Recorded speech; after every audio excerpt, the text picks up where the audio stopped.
Hey there, you're listening to Ranching Reboot, the podcast where we dive deep into stories and innovations reshaping our food and farming systems. I'm your host, Brian Alexander. And if you're curious about where your food comes from and how it's produced, then you're in the right place. We're here to explore sustainable practices, meet the people behind the produce, and challenge the status quo of modern agriculture. This week on the podcast, we talk about GPS collars again. This time, we tackle Vents collars and a great use case for them. More on that later.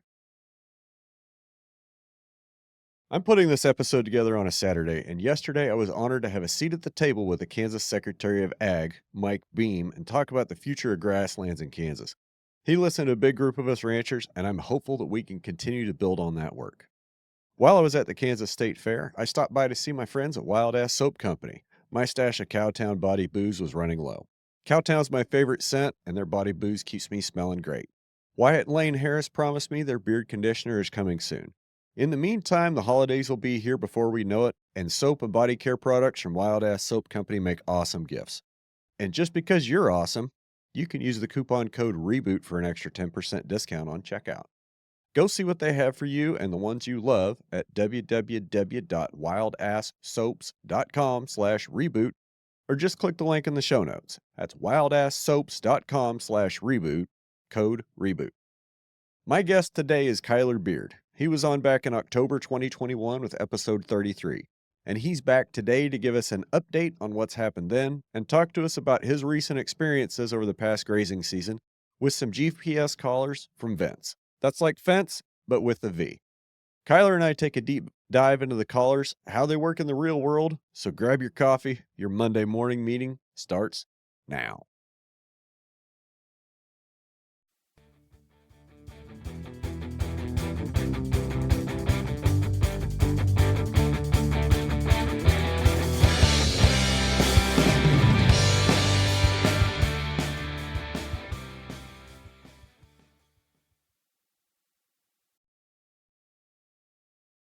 Hey, Kyler, how's it going, man?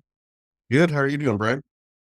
I am doing great. It's fantastic weather. Can't really complain a whole lot about it. One thing I am thinking of today though is it's September 11th as we're recording this. Last night was a debate, and if you don't want to talk politics, I'm totally okay with that because it was just kind of a shit show. But I was thinking about September 11th, and it was 23 years ago. And I guess my story is when I was in the Navy at the time, and I was on temporary shore duty in Norfolk, and I was working second shift, so I didn't have to go into like 2 o'clock. And my job at the time was I was assigned to help escort brig prisoners, like to and from court dates, to and from lawyers, things like that. It was just kind of a PUD job. I was only there for a couple of months, but I remember, and I was married at the time. My ex-wife, she was working third shift, so she was working real late. So she, was getting home at like 6 o'clock in the morning to go to bed. And since I was on second, she was on third. We are both we are both still in bed that morning, and one of her friends called and said, "Turn on the TV." It's kind of like, okay, what channel? Doesn't matter. So we turned on the TV just in time to see the second plane hit, and glued to the TV the rest of the day. And when I went to work that afternoon, I had to go in like an hour early to clear security. It was really strange because by the time I got to work, the whole fleet was gone. And we ran around with brig rats doing line handlers, like to help the rest of the fleet get underway. We stayed pretty busy, and about I guess it was dark, so it's probably 9 or 10 o'clock. We're about ready to come off shift, and we all hopped in the van. We were just sitting around the office, and we all hopped in the van. It was like, let's take a tour down the piers and see what's going on. So we jumped in the van, went all the way down to the destroyer submarine side of the base, and started going up toward where the carrier piers were. And wow, it was really bizarre that there was no small ships. There was like one amphib and a couple of carriers, and they were trying to make steam, and they were trying to get underway. But it was really bizarre seeing the entire pier row with no ships in port. So what was your experience like on 9/11? Um, I'm trying to remember. For some reason, I think we were at a rodeo. My grandparents had a rodeo company, and I think I was supposed to be in high school, but went with them to a rodeo, and we're in a hotel room. Kind of a similar experience. Remember everybody getting up and turning on the TV, and I didn't really understand the magnitude of it at the time. And of course, we had other stuff that we got right too. And then as the day went on, it became a bigger and bigger deal to everybody, and turned out to be what it was. I don't think any of us really kind of grasped it at the time. You're just sitting there watching the horror unfold on the TV in front of you and just total shock. Like, can this really happen? Is this really happening? Is this real life? Yeah. I kind of had some of the same feelings last night watching a debate, which I, I, I think I made it through maybe 30 minutes of it. Man, I just feel like if those are the two choices we have, it's we're in a really interesting place if those are the two choices we have. Yeah. So, catch me up. It's been what 2 years since we've done one of these. Yeah. Yeah. I think the last time we talked, I was still do some direct to consumer beef marketing. And since then I've stopped doing that. I've actually sold my property to someone else, and that kind of took a while to morph into what it is now. But uh, starting out, I was gonna run cows for somebody else, and then the way it kind of kept moving along, I kind of said, "Well, how about I work for you, pay you to run my cows?"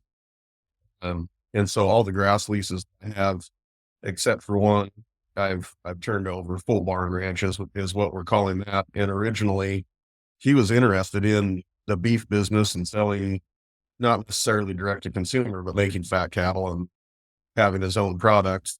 And this is right before the market was starting to go up. And I suggested maybe another plan that would have a little better cash flow. And so we've been making bred animals for the last 2 years. So a little bit of buying replacement quality heifers and buying them and breeding them. Buying some young 2 to 4 year old cows, breeding them, and then kind of anything that looks like it's undervalued, which normally in our part of the country is a fall cow. Okay. So now we've got a fall calving herd, still have some young 2 to 4 year old cows that we're going to sell this year. And then that'll kind of switch depending on what the market is. So we may end up calving more cows out or running more yearlings. It just kind of depends on whatever seems undervalued at the time. Can can you back up a little bit? Maybe talk about that that relationship of selling your property and then leasing back and how you've made all that work. Um, well, originally, um, I sold it with the option to lease it back for 5 years. Not the option. I sold it with a lease back for 5 years, and was going to rent about 100 cows for the person I sold it to, and then keep all my other leases. And it just the way it was working out, he bought the neighbor's property. So the ranch kept getting bigger. And when you sit down and start running numbers, it's pretty hard to make 100 cows pencil out. But if you start looking at 700 cows, all of a sudden it starts to look better. And the majority of what I was doing was custom grazing anyways. And so the way the whole thing kind of started morphing together, I would be leasing ground from him and then charging him rent to send it back. And it just worked out a lot better for me, especially at the time in my life, to take a lot of headache off of me and not have to worry about the payroll and employees and operating loans and all that stuff. So we kind of shifted it all over. The 5 year lease went back to him. And then some of the grass leases. So he's the place where we're at now is in middle of Washington state. And Okay. there's a lot of the irrigation from the Cascades comes down. So now the the home place is about 480 irrigated acres. And then with the one big lease that I've got, the other leases that we have, we've got about 30,000 acres that is lease grounds. That's up closer to Seattle, for most, believe it or not. Is Um, that going to be like deeded ground, or is that going to be like a BLM Forest Service type? the biggest chunk is DNR. And then there's about 3,000 acres that's all private deeded ground. So, is that Oregon or I'm sorry, Washington DNR? Yeah. What's it like to work with them? It's been really good. And so that lease has been just the last 2 years. Last year was the first year I got it. And it's kind of an interesting lease because it is so close to Seattle and there's a paved road that runs right down the middle of it. And a lot of recreation more than anything else. And so it's unbelievable how many people come in. And then there's also a big stream coming through that is deemed fish habitat, and there's a fish hatchery. So the Yakima Indian Nation has a fish hatchery that's out there. There's recreation from DNR, and then of course Fish and Game is doing restoration projects on the creek for fish habitat. Um, so there's a whole lot of different stuff going on. Not hardly any logging at all, unless they do a little bit of thinning. And then when I took it over, there's virtually no fences. So DNR has been really good. It's not the most sought after DNR forestry job. Just I think because there's so many different people that have their fingers in it. So there's also a Teanaway Community Forest is what it's called. So there's basically an advisory board for the DNR. So from the DNR's forestry perspective, they could go somewhere else in the northeastern part of the state, not have to go to any meetings and just worry about how to manage a forest and not have to deal with so many people. So it's a little bit complex, but for me, it's been really, really good with him. What's it like trying to graze around some of these other users of the DNR land, like, the indigenous tribes, people wanting to fish, people wanting to come out and, I don't know, ride side by sides or whatever? What's that like? The worst part is probably the traffic when you're trying to move cattle around and man, everybody's nice. Nobody's intentionally doing anything, but it's hard to get the cattle in and settled. So, for instance, when I went to gather, um, you ride up and you see 30, 40 cows scattered out and you're going up to grab a bigger bunch. And on the way back down, you see 3 people with hiking poles and there's no cows around. And you kind of ask them, well, which way did they go? And, they've got no idea they're just out there hiking and bring their lab along with them. And all of a sudden your cows are scattered out. So there's a little bit of that that's going on. As far as the Yakima tribe, they do more just fish habitat stuff. So there's a lot of critical areas where they don't want the cattle to be.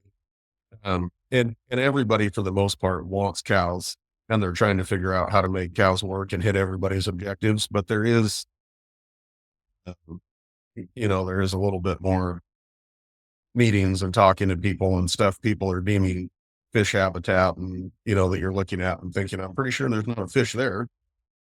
We've got this big area where we have to keep cattle out, and it's more for erosion and historically where cattle have camped out all summer long. So there's some bigger areas where they actually have some hard fences out.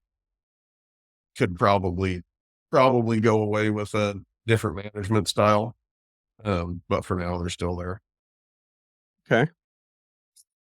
Okay. I'm kind of curious before we move on. What were the factors that made you want to wind down your beef business? Um, Mainly just the amount of capital that it was wrapping up. And so when I got started, I was mainly background in cattle. I had all these byproduct commodities, and I was thinking, well, I wonder if we finish some, what it's going to taste like.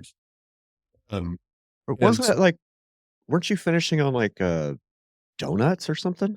Yeah, it's a byproduct bakery waste is what we call it. And it just basically looked like cake mix. And so it could have been anything, not just necessarily donuts, but it could have been ground up donuts or flour from a mill or, chips that would come back and they would take them out of the wrapper and grind them. And then I was mixing it with brewer's grain from a local brewery. And so it actually ended up, it would come out looking like cake mix that had some hay mixed in it, is about what the ration looked like. Okay. So what started it was having fat cattle, couldn't sell them on the commodity market. That was right when COVID, nobody could get anything going on. So the first batch that I took over and got sold went really good, tied up some harvest dates, and then all that got finicky, but I had already kind of signed up. So it just tied up a lot of extra time and capital. And then if you're looking at expanding that business and making more fat cattle at the economy of scale, I mean, it was just way more money than I had. I was kind of in over my head already. Um, and it's just a whole nother job. I mean, I wanted to be a cowboy grass guy, not necessarily going to farmers markets and trying to sell beef to everybody. So And I totally respect that, and I think that's where a lot of us that saw opportunity, in the post-COVID world for direct marketing or for sales, I think a lot of us kind of realized maybe I shouldn't be selling beef and I need to be doing what I'm good at doing and not try to do these other things that maybe I'm not so great at or going to take a lot of effort and a lot of capital and a lot of and a lot of work. And I I say that and I just sit here thinking, well, we also shouldn't be afraid of work. But how do you there's a balance there, not being afraid to try new things and to do new things, but also being able to say, this new thing I'm trying is adding too much to my plate and I can't see a way to reduce it other than stop doing it. yeah, yeah. And at the time, there was other people that had cattle in. So originally, I was feeding them, and there were a few different families that were putting cattle in, and that were finishing and kind of trying to make it a community effort, even though it was, originally I was finishing the cattle. So the whole operation went to someone else's family, and they kept it going for a while, and then it's still kind of going, but not the exact same situation. So someone else is now running it and getting fat cattle from one of the other families, but it's not the same beef box subscription idea that we had going on anymore. Okay. Okay.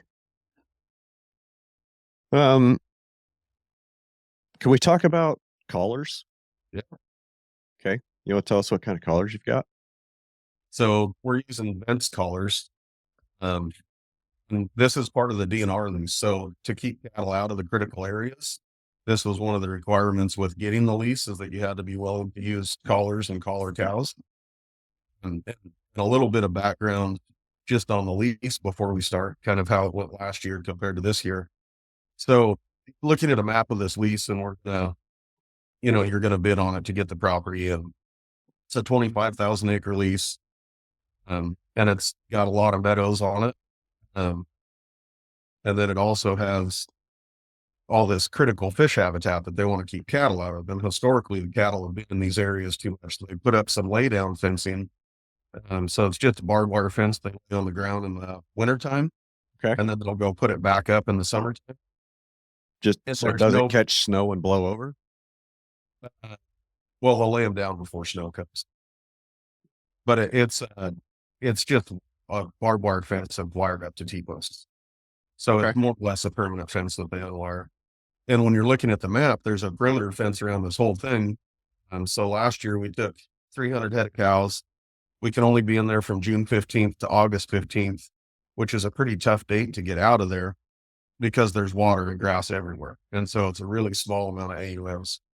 And in order to get cows out, I had a private pasture, lease pasture that was about 10 miles away. So we drove the cows in, thinking that the cows are going to want to come back to where they had come from. And that worked a little too well because there's no perimeter fences. So even though it says there is on the map, there might be enough that you could get your horse caught in it, but not enough to stop a cow. And that's the best perimeter fence they have.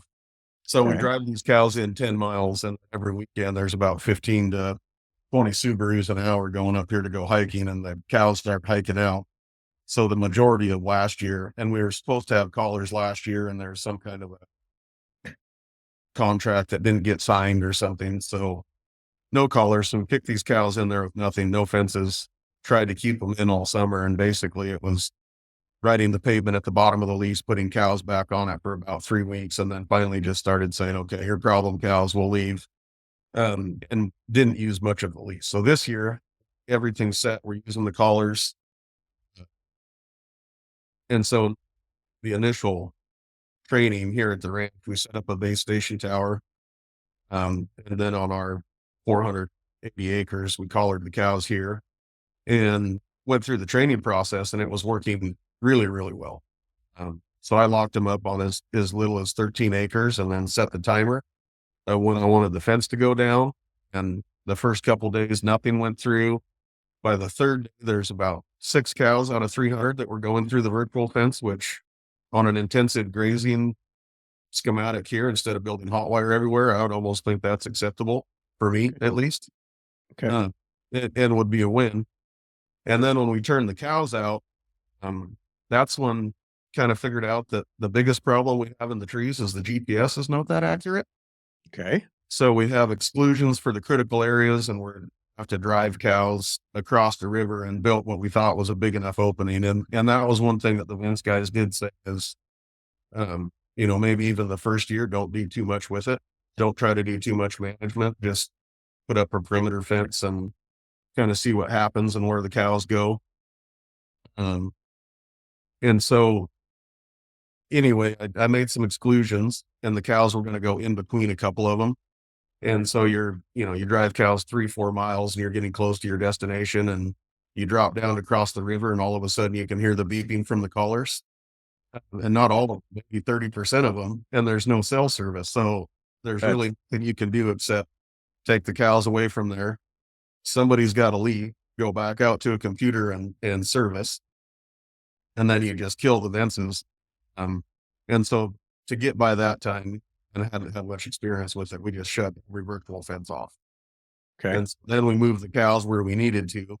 And that was a couple days of putting everything back together, because of course the cows end up where you don't want them. So that little mistake of having the wrong virtual fences on and having the gap too narrow to drive them through led to about 3 days extra worth of work by the time you get all the cows put where I wanted them and out of the critical areas.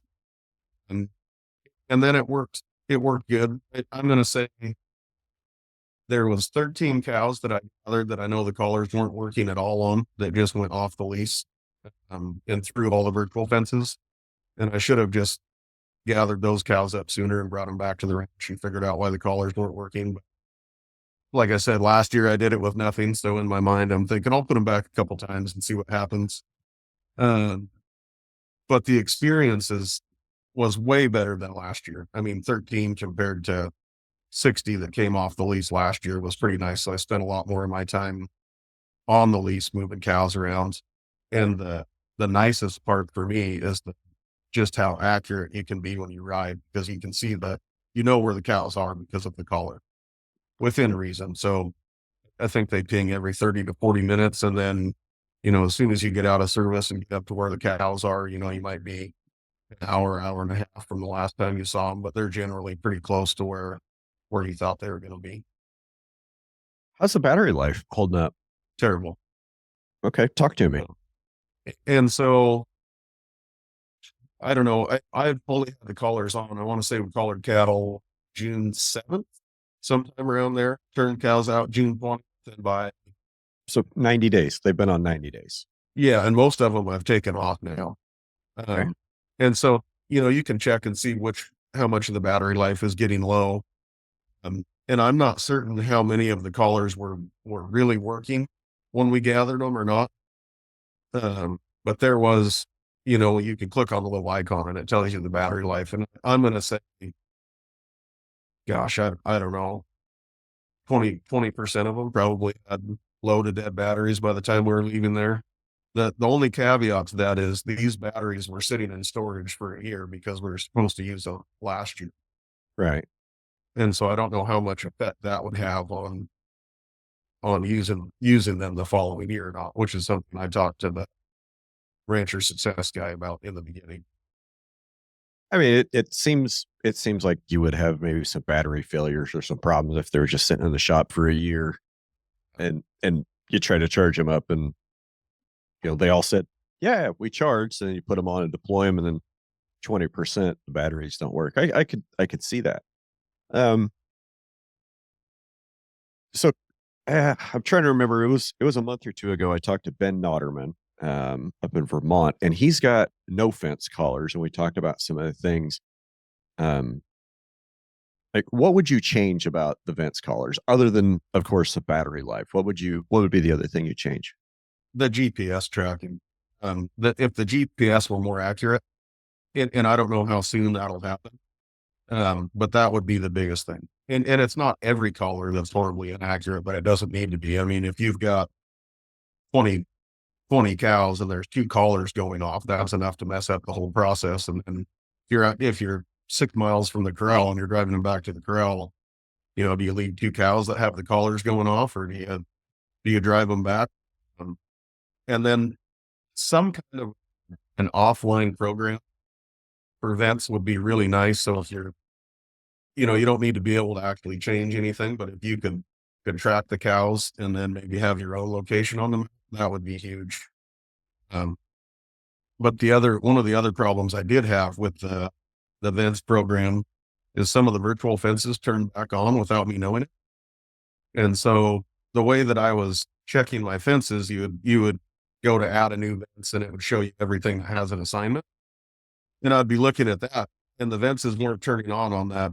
Wasn't saying that they were on, but when I clicked on the herd icon and went to edit herd, then it would show me that these other fences were on. So of course I find out they're on after I go gather up a bunch of cows and I'm driving them back to a new area and the collars go off. And again, then you just have to stop. I mean, there's nothing you can do. You have to figure out why there's virtual fence there and basically just quit. So you've been riding for 4 hours and have everything gathered up 40 minutes from where you want to be. And you just have to settle them the best you can and go out to your computer and hope they're close when you come back.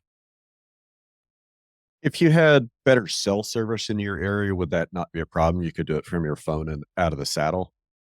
Um, I have a hard time doing stuff off my phone, but yeah, if you had good cell service, you could definitely do. If you had internet where you're at, you could definitely do it from your horse, probably with a tablet or a computer. Okay. What what kind of changes would you make? Let's just say you could do whatever you wanted on that lease to make it easier for you to run collared cattle there. What are some of the things you might do?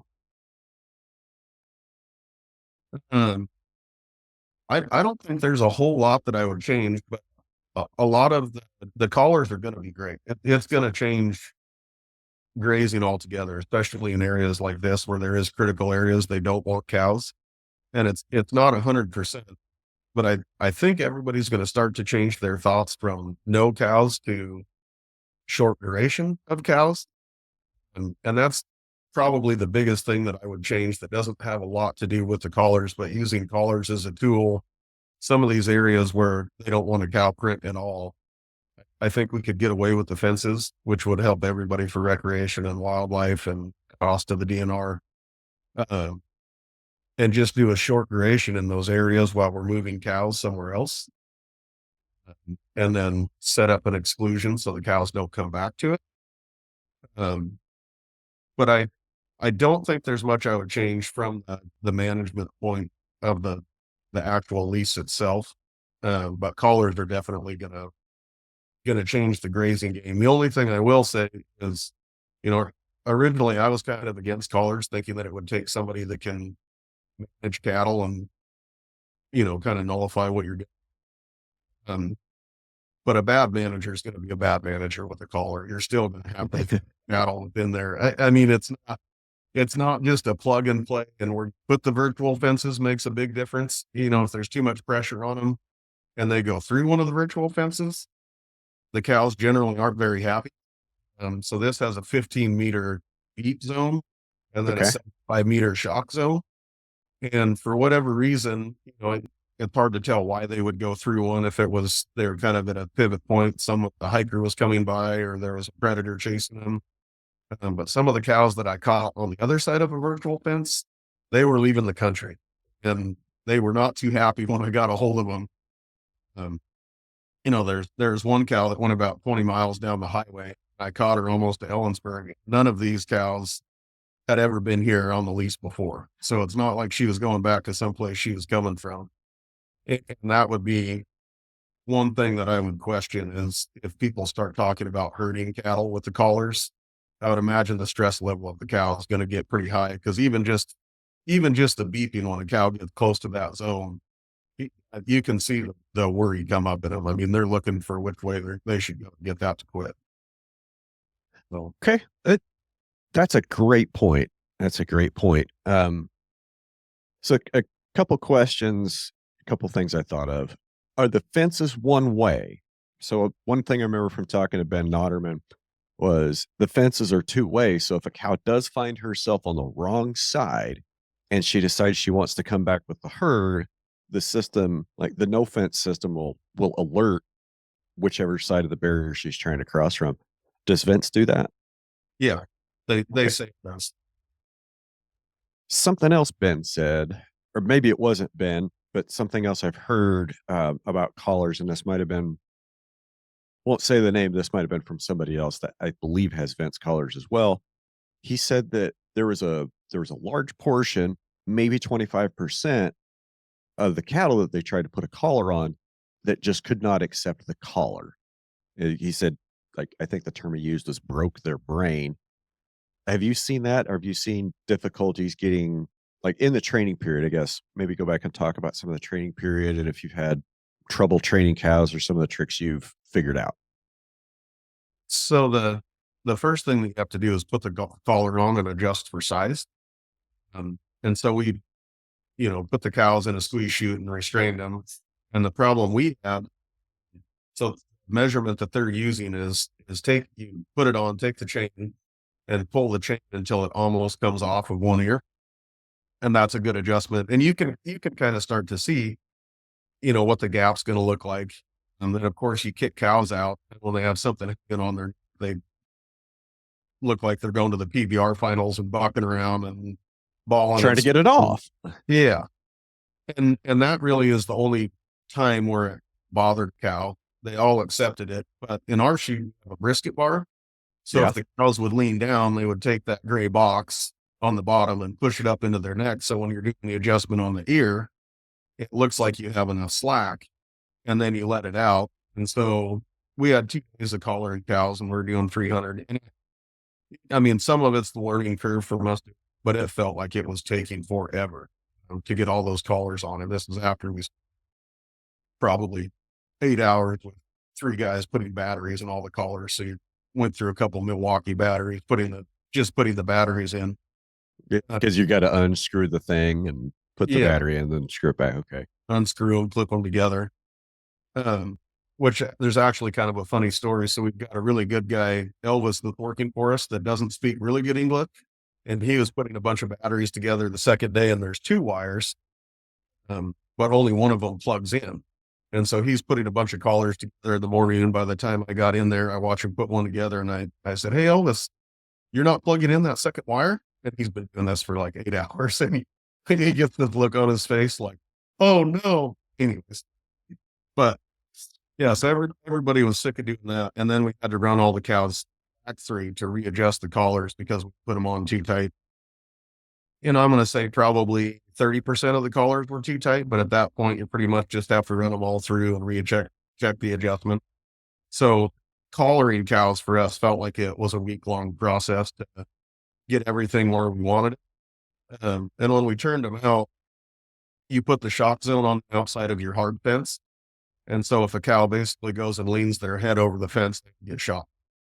Okay. And these cows were all hot wire broke before we started. And so then the next day you put the beep zone on and then you move that inside the fence, just the hard fence. And then you put up a virtual fence in the middle of the pasture. Um, and all that training process, it took 4 days. It actually went pretty flawlessly. So after that, I think the 5th day through that training process is when I started cranking them down to where I had 300 cows in about 13 acres, which isn't that tight a stock density if you're, really running a lot of turbo wire, but it was substantial for not having a visual barrier at all. And they all stayed in. And then my other question was, would they cross it once it comes down? And I mean, I would get out there right when it was going to shut off and it would shut off and you'd see 1 or 2 go and then they would all go right across them, which is, I've heard other people having a problem with taking down a virtual fence and having cows not want to cross it. And I didn't see that problem at all either. Okay. I had a thought going back to the audio alerts. Now, I think there was a video on YouTube that I watched last week about how hearing works, specifically human hearing works.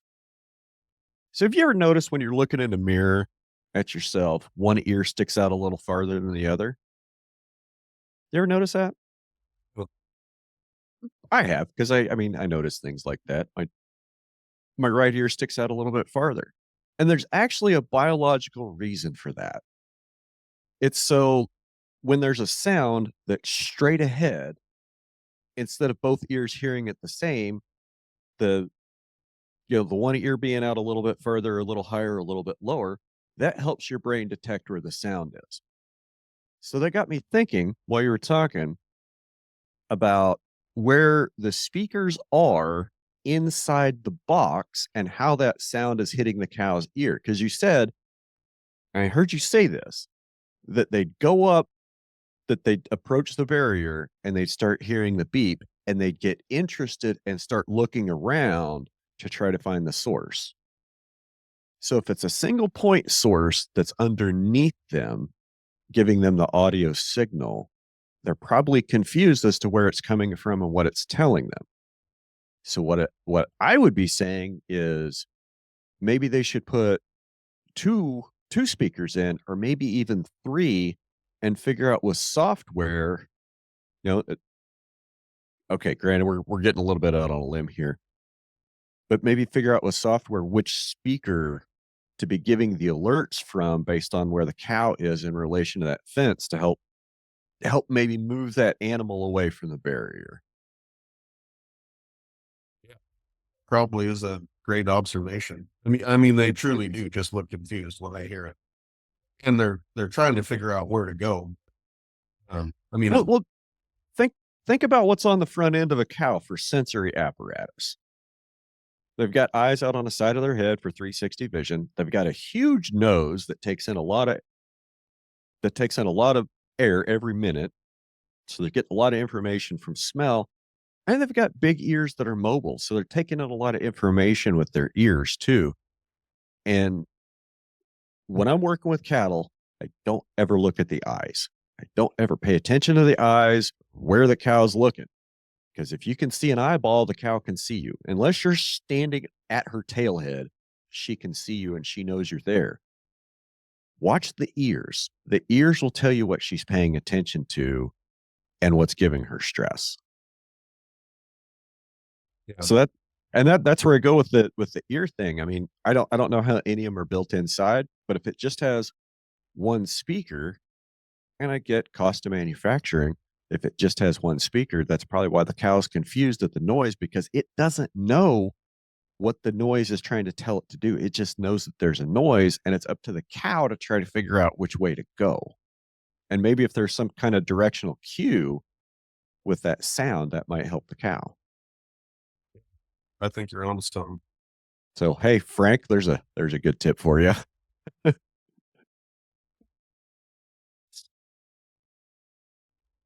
Back to the collaring. I was listening to you. Listen to you. Okay, we got to do batteries for a day. Then it took 2 days to get all the collars on and get them all adjusted and running them through.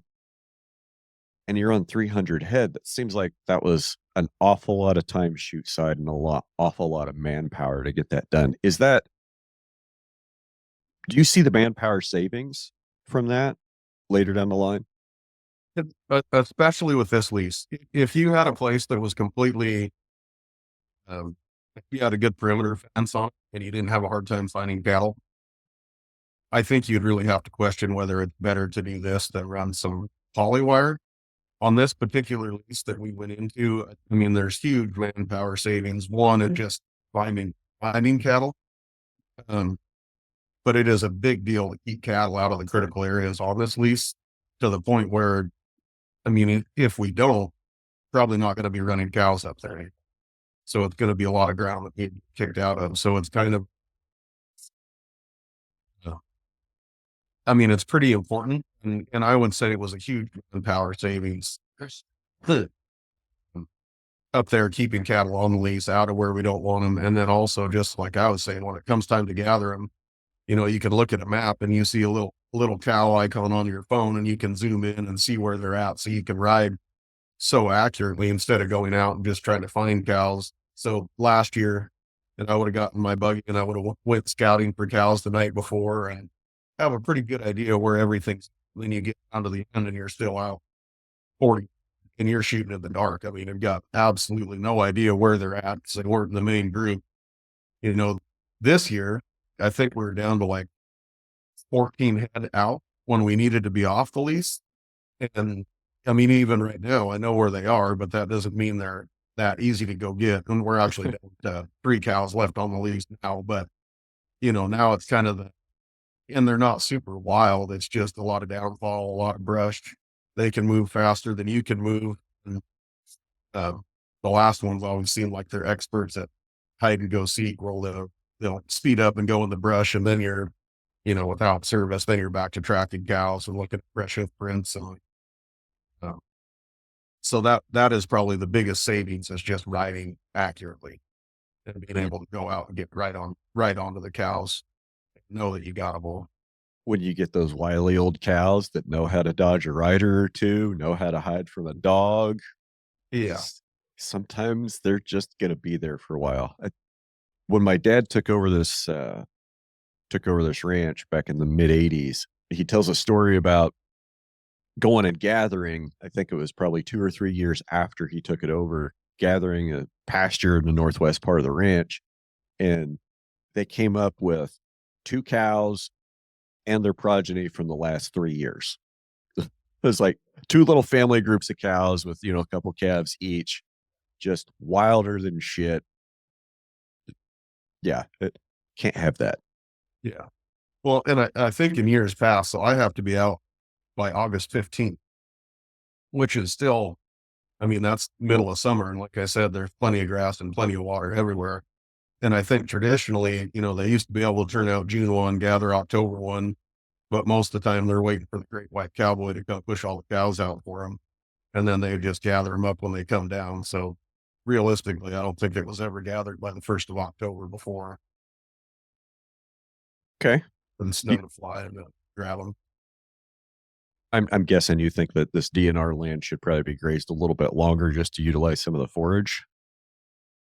Yeah, I think so. And I think it will open up. So I'm on this lease is kind of different compared to most DNR leases. So the term will be up in 3 years.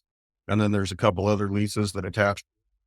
And the plan is to work it all as one lease and figure out not one lease, sorry, but uh, figure out how to make it all cohesive with all the different leases. Um, and I think they probably will open up some more AUMs in the future to graze it off a little bit harder, but I think they were being a little tentative because they were feeling like it was overused before. Well, and that's fair. There's a lot of ground that has been overused, but, going back to an earlier point you made about that they're starting to it sounds like they're starting to look at, uh, some of these, higher intensity, short duration, long rest period grazing systems and maybe moving towards that. Yeah. Yeah. And so on this lease, really the requirements are only about residual height. And it actually doesn't say a whole lot about what areas are critical and you can't keep them in or out, but it talks about the riparian areas, and the residual height is different in those areas than it is in the grassland or the trees or the browsing. Um, and so they're looking at those requirements to hit, but they're not necessarily telling you how I have to manage it. Um, but I am talking to Fish and Game, is actually who's monitoring, or Fish and Wildlife is the one that's doing all the grazing monitoring. And then talking to the DNR foresters about what I'm doing or what area the cows are in. But they've more or less left it up to me, but I've been pretty open telling them what my management style has been or what it's looking like. So last year they have all these fences up on their critical areas so the cows can't get in there. It's kind of funny. They're like 75% fenced, so the cows can actually go get inside it, which They'll get in and get trapped. yeah, exactly. Yeah. So we've done a really good job grazing it off, and then I go get them out of there um, and they generally don't go back. Well, so I drove the cows 10 miles in and we settled them at the bottom last year, kept them there for a day, drove them up to the area where all these fences are that they would deem critical areas. And there's a lot of grazing around it. And I settled all the cows there and they stayed there. And everybody that is from the Tiana area was just having a fit because they've never seen that many cows in that area before. And definitely not that early in the year. And you just don't do that. And so I had to tell them, well, I have to gather them in 40 days. So my plan is to settle them here and then pick a drainage. We'll go up the drainage, and then when they come back, we'll go up a different one. And it did work. It worked really well. I got all the cows out of there. It almost worked, like I was saying, too well, because they started hiking back 10 miles to the old pasture down the road with nothing to stop them. But and about 20% of them is what did that, which isn't bad realistically, but at the time it feels like a wreck when there's, you know, cows walking down the blacktop. I mean, 2 cows on the blacktop is a bad day. I mean, Yeah. much less 60 of them just trucking down the road. Yeah. And it wasn't all at the same. Yeah. Like you're saying, it could be 2, it could be 10. It still feels like the same. And everyone up there in that area, I think, is used to having cows kind of running all over for the summer, which is still a little bit like the Wild West. But yeah, the callers definitely made it better this year. But talking about the management and getting that amount of cows in one area, I mean, it was blowing everybody's mind that has ever lived in the Tianway area or gone up through there. And they were there for 2 days, and then all of a sudden the cows were gone, and you didn't really see them, and could go stuff them away. And there's so much brush and trees, and the cows get good at hiding. There's actually a range rider for the or for fishing. There was just a sweet old lady that would ride her horse a little bit and do a little bit of driving around in her Subaru car on the roads behind lock gates and put out some game cameras. And she would touch base with me and tell me where the cows were at and if she saw something or saw some wolf activity.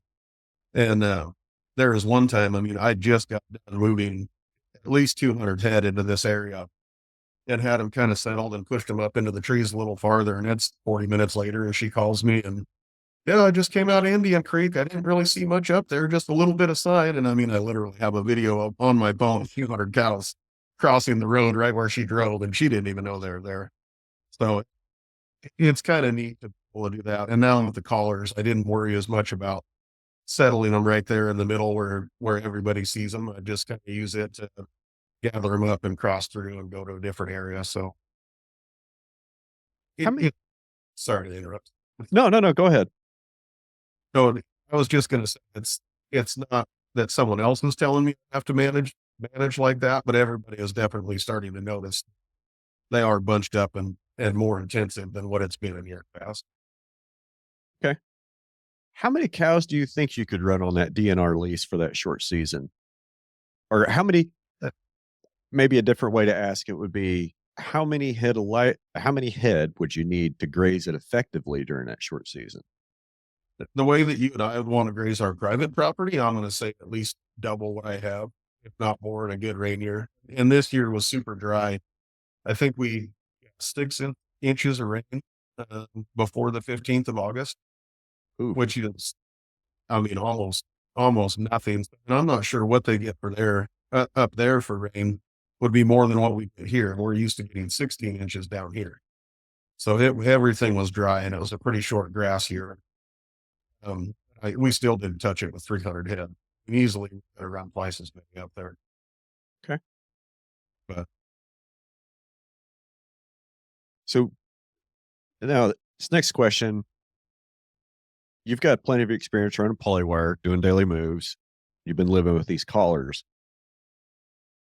If you had your own, if you had your own operation, how would you set it up? Would it be just a perimeter barbed wire fence and run everything with collars? Would it be a combination of polywire and collars? What would it look like? it would have to be a combination.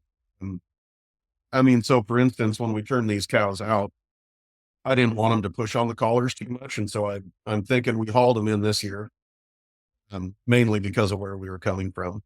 And so there's a field at the bottom that's about 60 acres, and we actually ran polywire around that. So there's a visual barrier for the cows besides just the collars. And another thing to mention about the GPS on those collars is when they're in the same area for a while, the more times they ping, the more accurate they get. Okay. So we had an area, used polywire to get them settled, get the cows stopped, hold up, got everything working right.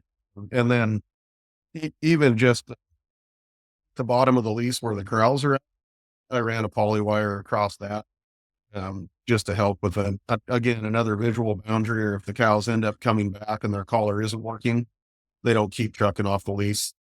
Um, and I I mean, a good barbed wire fence on the boundary is pretty dang nice. And I like the collars, but if they didn't have more battery life, if we were to use these same collars and they have the same battery life this year, and we were trying to use it to intensively graze, do daily pasture moves, I mean, I think every 2 months we'd be changing batteries. So, I mean, and I know there's collars with solar panels now, and I think the GPS is getting more accurate all the time. But And, and it's a trade-off.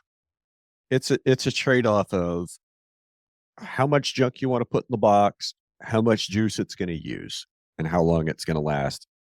And folks have been listening to the podcast since I've started.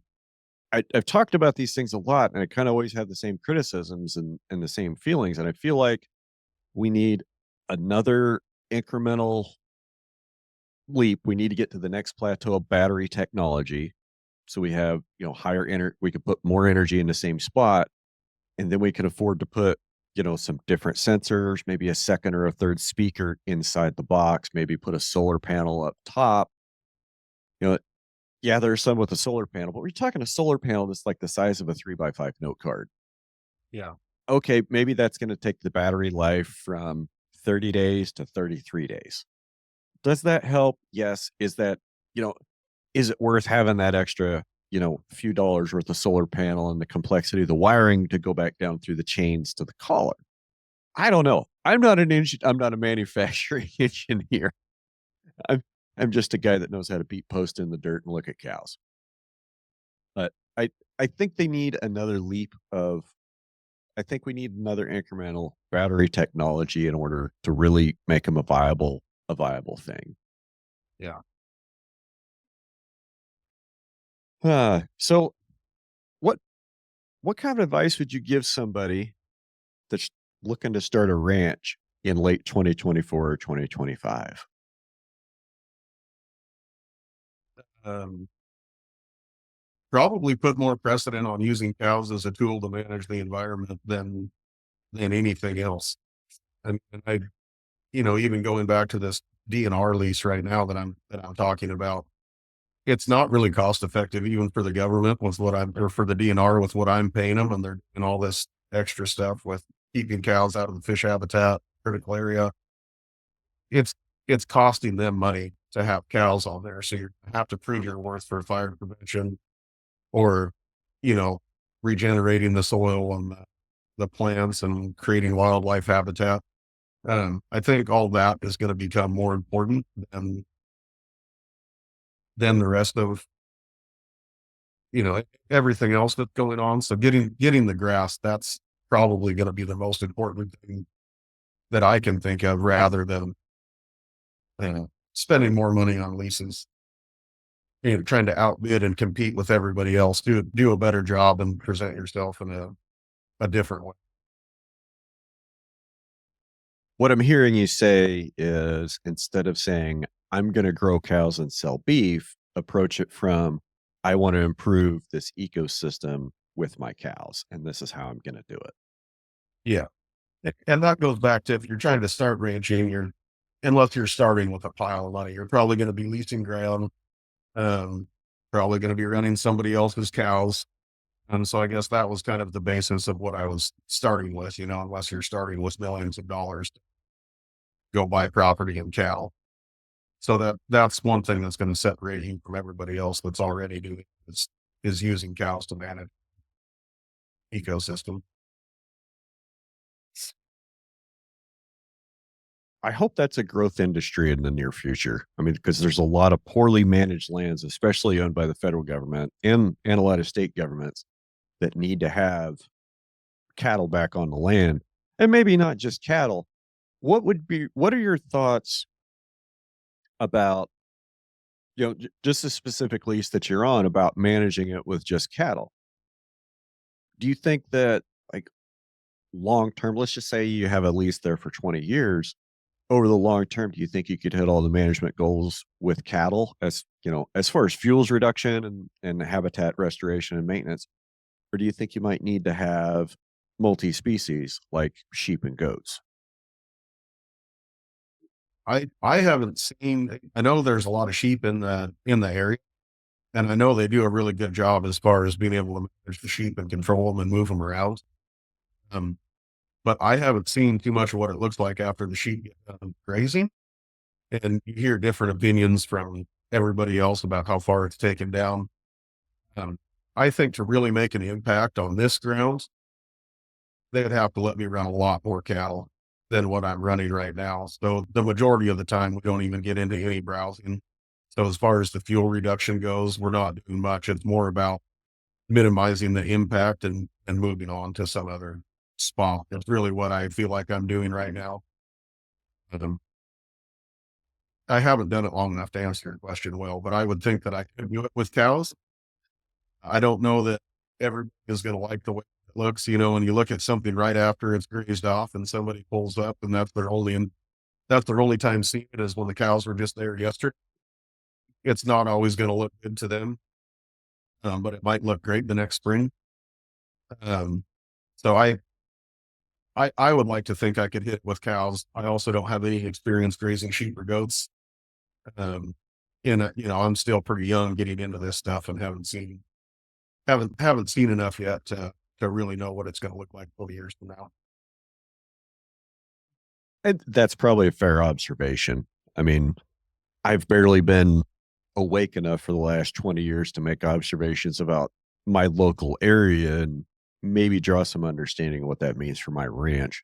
But as far as, a larger landscape, I think I think there are landscapes and ecosystems that take a lifetime of study and work to maybe even be able to understand half of. Yeah.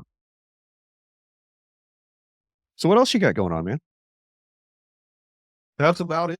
We, got most of the cows gathered up and got them all pregged. So we're going to start marketing some cattle and have the fall calves from last year that we're going to get sized up and start marketing those. And then just calving out the fall calvers back at the irrigated ground. It seems pretty cush right now, if I'm being completely honest. Yeah, everything's back there in one spot where you can get a Yeah. hold of it. You don't have to go look across 20,000 acres. Yep. Yeah, it is nice when things kind of get back close to the corrals and you're not quite as spread out and running around near as much. Yep. Yep. What else do you want to talk about today? I don't know. What's new with you? Um, Gosh, not much. Just I really don't have a whole lot new to talk about. Just I've got a bunch of projects on the back burner that I've been advancing and working on. Hopefully some of those will come up. Um, uh, oh well, here's something exciting. I've been so I have a little rock quarry on the ranch. It's up on the north end, and it doesn't take up that many acres. Only I think I've got like 160 acres fenced off for the quarry. Well, they've been there I don't know, a little over 10 years now, and I'm finally getting they reclaimed some ground, they recontoured some ground. We've seeded it. It's had plenty of rain on it, and over the next week 10 days, going to go up there, move some fence, put some bales on there, and try to tighten that paddock down a little bit. It's shrink it as much as I can with the water limitation I've got, and I got to rehab a little bit of quarry ground this year, or Oh, at least start that process and start seeing what it's like.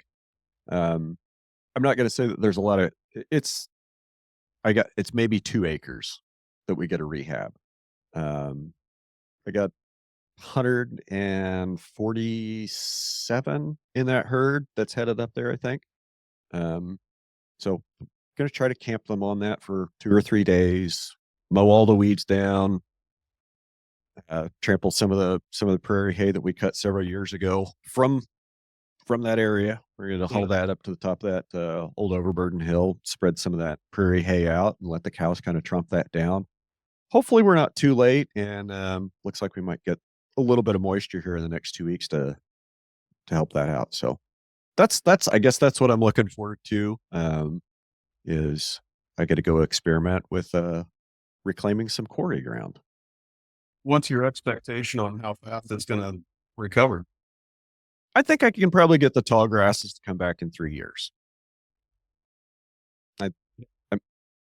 I I think it'll take 3 years to get the tall grasses back. I was driving around up there yesterday, and of all things growing, there was some Scribner's panicum. Uh, there were a few other things that I was really surprised to see up there. Most of it's just weeds, though, but cows will come eat those just as good as they would anything else. I know. I do have a question for you. So there's a grass out here called Knot. I don't have you ever heard of it? No, It's sir. an it's an annual. It looks a lot like cheatgrass. So it's filling in the bare soil in between the perennial grasses. It's a lot like cheatgrass would. And so it's a cold season annual. And everybody is getting real stirred up about it. And our annual rainfall has been going down the last couple of years. So it's, kind of enticing for something with a pointed seed to come fill in and cover. And the perennials haven't been taking off. And one of my pastures, they're going to spray something that's going to keep everything from germinating for 3 years. And my initial thought is about what your eyebrow looks like right now. And I mean, I love the feeling that it's there for a reason. It's growing to protect the soil because there's nothing else that's growing right now or coming up. And there has been years where we've gotten more rainfall and it hasn't been as cool as long in the spring, and the vent knot has stepped back and the perennials come up. And it just seems to me like it's not something I would do. I want stuff to germinate and just manage the soil. And instead, I don't know. What are your thoughts on that? Well, two thoughts. Just the fact that somebody has a ground sterilant that works for 3 years is horrifying. And I wouldn't want that anywhere near any of my property at all.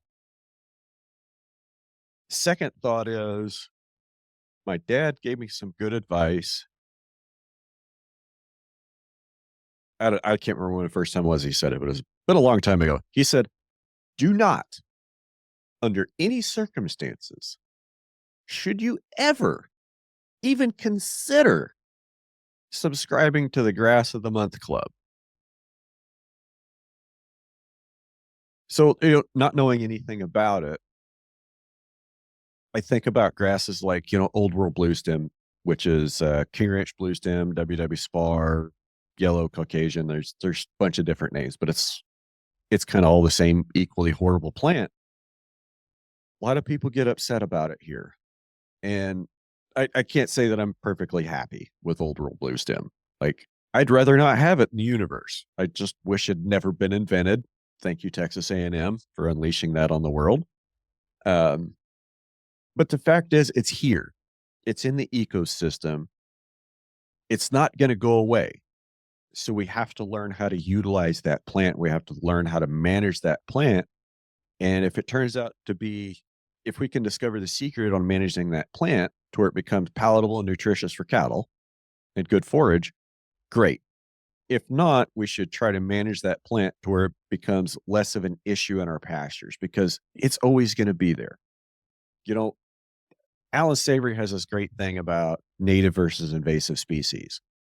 And I like to put it in these terms. So, what's the difference between an archaeologist and a grave robber? The answer is time. And it's the same difference between an invasive species and a naturalized or native species. Like we can take the horse, for example. I know you're a horse guy. You love horses. Horses were indigenous to this continent. They went across the land bridge to Eurasia. They went extinct here, and then they came back. So are horses an invasive species in the desert Southwest? I really can't say that because equines are native to North America. Maybe they just were absent for 10 to 12,000 years. Likewise, Old World Bluestem. Okay, is it a native or an invader? Well, it's invasive. It converts habitat, but it's here. It's here and it's successfully thriving in this environment. So it's a part of it. So is it an alien species? Is it an invasive species? No, it's just another management challenge that we need to learn how to deal with. Yeah. And Breaking out a jug of ground sterilant that prevents germination of any plant for 3 years is horrifying, and whoever invented that shit needs to be, I don't know, kicked off the planet. Yeah. I, I'm sure that chemical has a valid use for someone somewhere, but it's probably not me. Yeah. Agree. My thought is they're going to end up managing weeds the rest of the time and probably end up having to kill it under or plant it altogether. But I'm not certain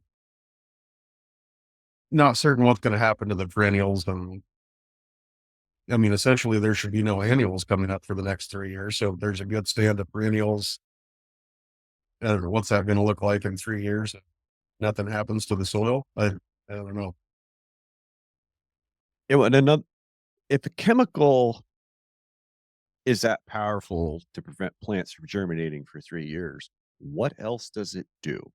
What what microorganisms does it affect that we don't even understand? Yeah. You know, I think that okay, we're all the same. We're all made of the same stuff, just arranged in slightly different ways each time. I mean, whether we're talking about you, me, the plants, the cows, we're all made of the same stuff. And a lot of the basic biological processes that power plants, that power cows, power us too. And toxicity is a function of dose. So there's a lot of things that we can use in the environment that, are toxic to humans at an extremely high dose that might be toxic to a microbe at the molecular dose.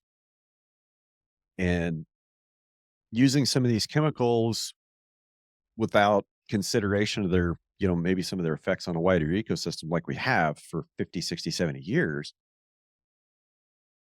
it has to have had an effect on well, we know it's had an effect on soil microbes, on soil fungi, and by extension, it has an effect on our gut microbiome as well. So, and just I guess a little larger rant about about man-made chemicals in general and how we're using them. Yeah. Not against them. I just think that maybe we could be a lot more responsible with the way that we use some of them. Yeah. All right, man. What do you want to leave folks with? Where can people find you? Uh, Um, I'm on social media. TikTok is Beat Maker 428, I think. I don't do much on there anymore. I've been trying to keep my nose to the grindstone a little more and out of my cell phone. So I'll go in habits of deleting all the apps off my phone. So I get out of my pickup when I stop instead of thumbing through stuff. Um, but I'll get on there every once in a while. Then on Facebook and Instagram. So Facebook is just Kyler Beard, and then I believe my Instagram is Beefmaker also. We'll find that. Make sure it gets in the show notes. Yeah. And if anybody's looking for cows that are collar broke, we've got about 250 of them for sale that are all going to be February, March calvers, which isn't when I want to calve cows, but that's when everyone else does. So, Hey, last thought. Do you think it'll take do you think it'll take time to train the greater cow herd towards collars? Kind of like it was when we were kids. There weren't a lot of cows that were electric fence broke, and you'd have them just run through shit all the time. And now it's hard to find any bovine units in North America that haven't been exposed to hot wire. Do you think in 20 years we'll be having the same conversation about collars? um, possibly. I mean, it takes a fair amount of infrastructure to even use collars. And then back to the management point. If you put too much pressure on them, they're going to go through that virtual fence. So it's going to take the right preparation and management to not have cows going through it. And I've had cows go through them because I put a virtual fence in the wrong spot or there's too much pressure. Um, so I think it's going to take longer for collars than it is for than the electric fence did. What do you see the use case for collars is, or I guess, where do you see collars being a good thing and where do you see them being maybe not necessary or not beneficial? I definitely think on forest improvements where there isn't fencing and it's not feasible to go put up 20 miles of fence for a summer grazing permit, and you have a hard time finding the cows. I think that's where the biggest use is going to be on, on flatter irrigated ground. That's easier to put up a turbo wire or poly wire. Uh, I think the cost benefit and the labor to put them on and all that, you'd really kind of have to question whether or not it's worthwhile. And as the battery life gets better, I think that'll probably change. The one thing I will say about the collars is it will stress the cows out if for some reason they go through them or you're putting too much pressure on them. And I listened to the podcast you had with Ben, and it didn't sound like he was having too much of a problem with stressing the cows out. Um, But I think it's more when the cows for some reason are being pushed up against the virtual fence that the problem is coming. So you're still gonna want to keep it away from your water gaps and have some kind of a normal fence, or going to the corrals. You don't want vertical fences too close to it or anything like that. That I guess I got two more questions. Okay. So you listened to the episode with Ben about the no fence collars. Maybe is there any contrast that you can come up with between fence and no fence? And then the last question would be, other than the batteries, what would you change about the fence collars?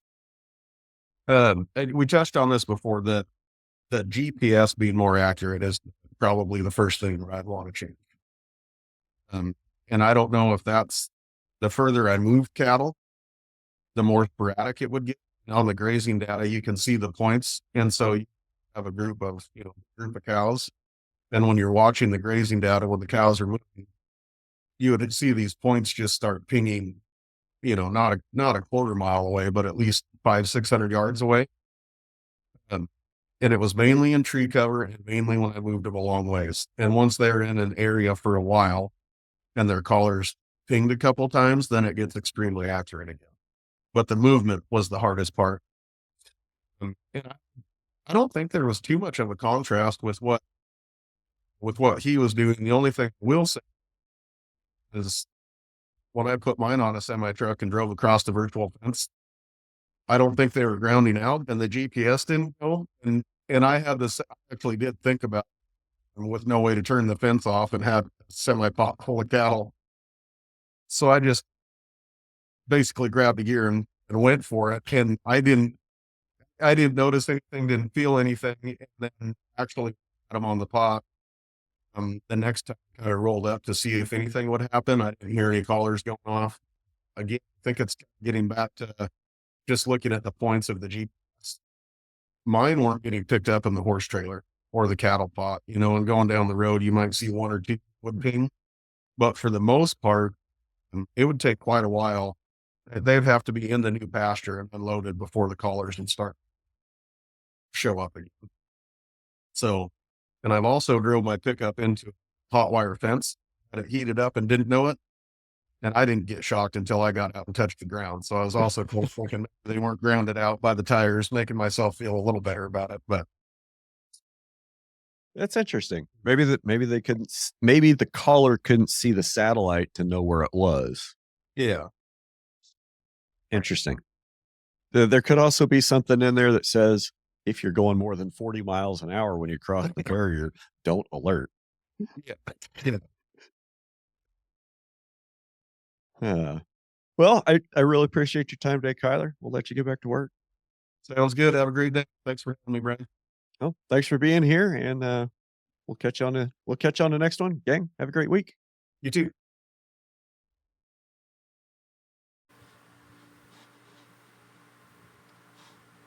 Hey there.